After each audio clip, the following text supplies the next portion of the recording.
Hey YouTube, and welcome to another video with myself, Microbox of X. And yeah, 2017 and 2 videos drop already. I am back, so you know, I'm there to fight the Xbox corner as I used to be in the past, and I'm back. So you ponies better beware, because I'm in business this time. Again, I drop a video on Friday. You know, I've been keeping my ear to the ground, looking at Twitter, Facebook, and all that sort of thing. The usual pony crap and fanboy rubbish coming out. You know, the usual suspects as well. I mean, one of them, a well-known pony today, put up a poll on his Twitter feed saying, you know, what's going to be the top game of 2017. You know, at the end of the day, if you put a PlayStation game, an Xbox One game, and a Nintendo game on a pony Twitter feed, which game is going to get the most votes? Obviously, the PlayStation game is going to get the most votes, so it's an absolute waste of time. It's useless. It's just done for clickbait and trolling. That's all they're done for, and it just seems to be continual over your choice of gaming console.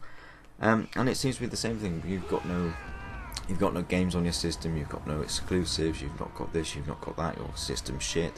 Xbox is done. Xbox is dead. Is it hell? You know, is it hell?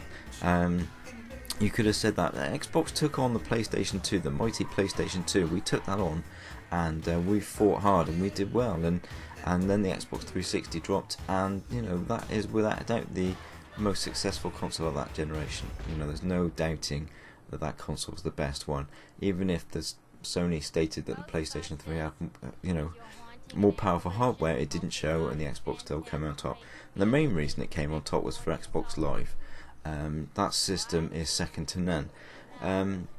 So this year, I mean, just examples of games coming to Xbox One. Not all are exclusives, but the games coming to that system. So you got Mass Effect Andromeda, Sea of Thieves, For Honor, Ghost Recon Wildlands, Forza 7, Halo Wars 2, Resident Evil 7, State of Decay 2, Crackdown 3, Battlefront 2, Red Dead 2.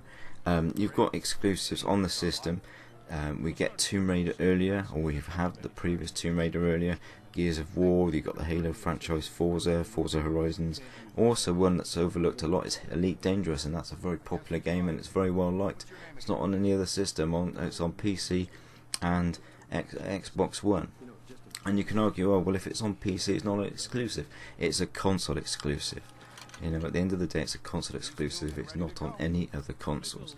And at the end of the day, I don't play Xbox just because of the exclusives. I play the Xbox One is my preferred console because of the system. The exclusives are a part of that, but you don't expect a Halo game to drop every year. You know, can you imagine how many Halo games would be on there? It would be on Halo 15 or something stupid like that. You don't expect the exclusives that you buy the system for to drop every year, year in, year out. But you know, for me as well, not only the operating system, the way that the system runs, you've also got the Xbox Live, which I mentioned earlier, and that is a big reason for me preferring the Xbox One, because no other online service comes close to Xbox Live. And the ponies and the PC elitists can say what they want. PC online games get hacked, and you have all sorts of crap going on in those games. PlayStation Network is unreliable and is down for networks, servicing and maintenance. You don't get that with PlayStation, with Xbox Live. You don't get that. And as mainly an online gamer, you know, the Xbox Live for me is what sells it. But again, you know, the exclusives do their job. The exclusives are there. The ones I want to play are on that system. So, you know, I mean, all of these ponies and trolls that keep going on saying the Xbox One hasn't got any games, you're talking at your ass. I don't understand it. I mean, we're talking about games, consoles, we're talking about bits of plastic, as Erock says. They're bits of plastic that we use to play the games that we enjoy on the gaming networks that we enjoy.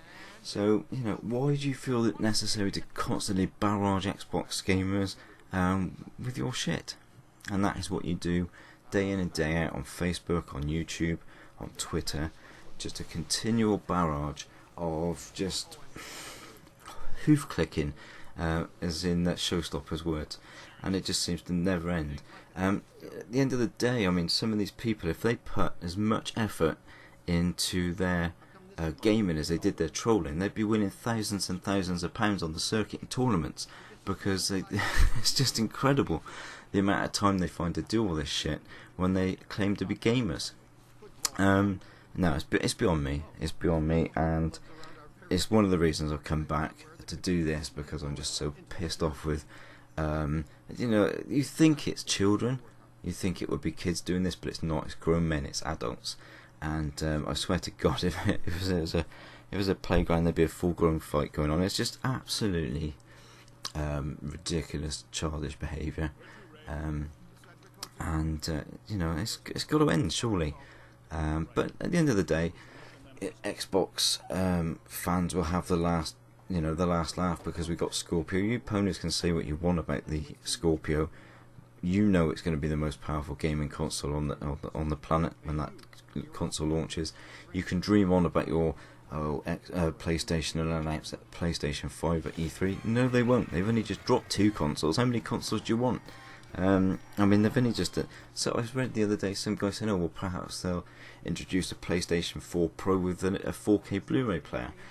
How many machines do you want of the same console? And at the end of the day, surely that should have been something. As Sony designed the bloody technology, why isn't the 4K Blu-ray player even in the Pro in the first place? It's just ridiculous, and you need to start looking a bit closer to home and concentrating on what you play on, and start asking questions to Sony about why they're not doing things, and pay a little less attention to what's going on over the fence at Microsoft. As for Spellbound's cancellation, we've spoken about it before. If the game's not delivering, why the hell should Microsoft continue to pile money into a game that's not delivering? And 4 years development time, and you've still not got a game that's running to a point where it can be released. Microsoft aren't willing to bite that shit, and they will put that money elsewhere and into something worth developing. Roll on E3, because I think some eyes are going to be opened. Anyway, that's all I've got for you today. Sorry it's a bit more of a ranty one, but you have to have the odd little rant now and again. Please like, subscribe, leave your comments below. If you've got any questions, leave them in the comments. I'll always answer comments. And remember to hit that like and subscribe button, and hit the little bell to ask for notifications as well. Anyway, that's all I've got for you today, so thanks for watching, take care, and I'll speak to you soon. Bye bye. Well, hello.